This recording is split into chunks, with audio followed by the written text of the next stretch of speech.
Hello everyone, welcome to kadai kathais. இன்னைக்கு நாம புளி மிட்டாய் எப்படி பண்றதுன்னு பார்க்க போறோம்.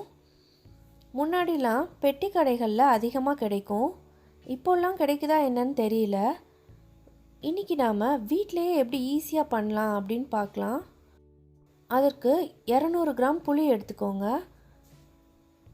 அதில் கொஞ்சமாக புளி மூழ்கிற அளவு சுடுதண்ணி ஊற்றி ஒரு அரை மணி நேரம் ஊற வச்சுக்கலாம்.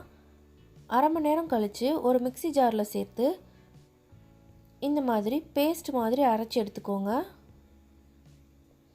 அடுத்ததாக ஸ்டவ் ஆன் பண்ணி ஒரு பேன் வச்சுக்கோங்க. அதில் 1 டேபிள் ஸ்பூன் நெய், 2 டேபிள் ஸ்பூன் எண்ணெய் சேர்த்துக்கோங்க. நெய் வேண்டான்னு நினச்சிங்கன்னா 3 டேபிள் ஸ்பூன் எண்ணெயாக சேர்த்துக்கோங்க.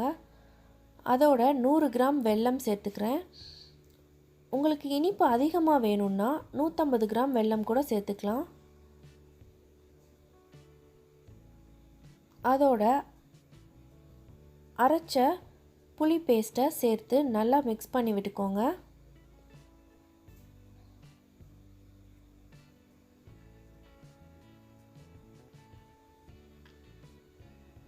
பாருங்கள், பேஸ்ட் நல்லா திக்காகுது.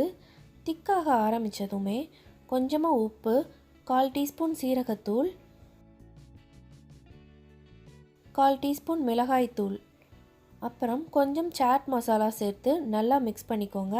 சாட் மசாலாவுக்கு பதிலாக ஆம்ச்சூர் பவுடர் கூட சேர்த்துக்கலாம்.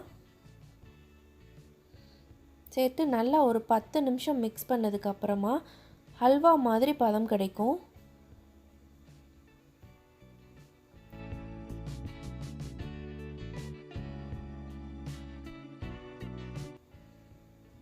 பாருங்கள், பேனில் ஒட்டாமல் ஹல்வா மாதிரி வருது. இதுதான் கரெக்டான பதம். இந்த மாதிரி புளி மிட்டாய், புளி அதிகமாக இருக்கிற பொருட்களை அடிக்கடி அதிகமாக சாப்பிட்றது நல்லது இல்லை உடம்புக்கு. என்றைக்காவது ஒரு நாள் 1-2 சாப்பிட்டுக்கலாம். ரெடி பண்ணி வச்சதை இந்த மாதிரி ஐஸ் குச்சியால் எடுத்து பிளாஸ்டிக் ஷீட்டால் ரேப் பண்ணிக்கோங்க. கடையில் வாங்கின லுக் கிடைக்கும். பார்க்கும்போதே சாப்பிடணும் போல் தோணும். ரொம்ப சூப்பராக ரெடி பண்ணியாச்சு.